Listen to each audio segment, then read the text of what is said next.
Project Atlantropa is nothing less than an engineer's fever dream. It would create brand new countries, generate a surplus of green energy, and essentially create a utopia for nations in Europe and North Africa. Project Atlantropa would have been the most world-changing project in all of history, at least it would have, if it wasn't also one of the most ridiculous project proposals in all of history. Our story begins with German architect Hermann Sorgel. All you need to know about him is that he was damn crazy. Literally, he was crazy about building water dams. Project Atlantropa was a plan to drain the Mediterranean Sea by building a giant dam through the Strait of Gibraltar, that part where Western Europe almost touches Africa. The dam would have to be at least 14.3 kilometers long and 1.1 kilometers high to block any water. To put that into perspective, the Great Wall of China is only 13 kilometers long and a measly 8 meters high. Building a structure of this size would be no small task, not to mention the fact that it's underwater and this is the 1920s. But the payoff would be that Gibraltar Strait Dam would become the single largest supplier of power in the world. The dam would also cut the flow of water from the Atlantic Ocean into the Mediterranean Sea, creating new land masses as the sea level lowers. Most notably, Italy and Sicily would connect to become a single landmass. This would be important for building a second dam that would restrict water flow even more, so they could build even more dams throughout the dried-up sea.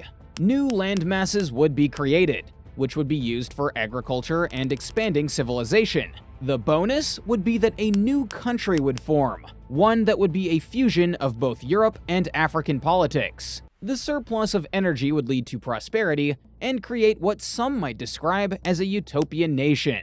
But again, this plan was completely insane.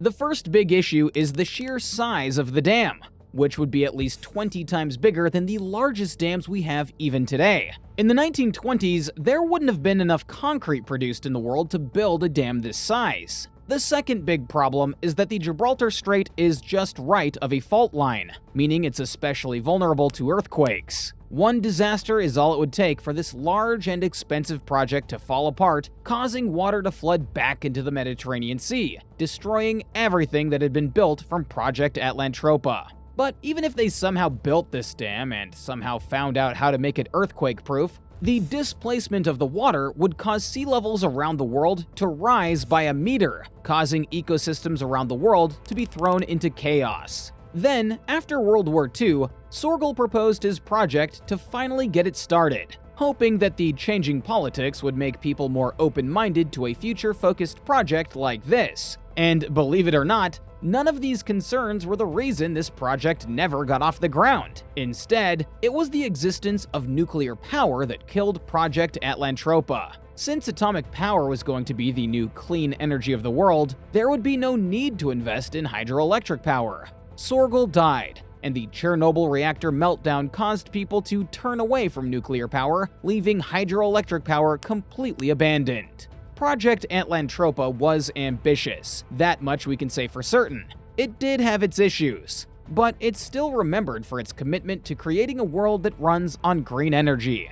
Sorgel's work has inspired many engineers to propose ambitious hydroelectric projects to this day. There are still engineers who suggest building a dam across the Gibraltar Strait, not to drain the Mediterranean Sea, but to protect it from rising sea levels as the world's climate changes. It may not have been the way he intended it, but Project Atlantropa did change the world in its own small way, and that could lead to big changes in the future.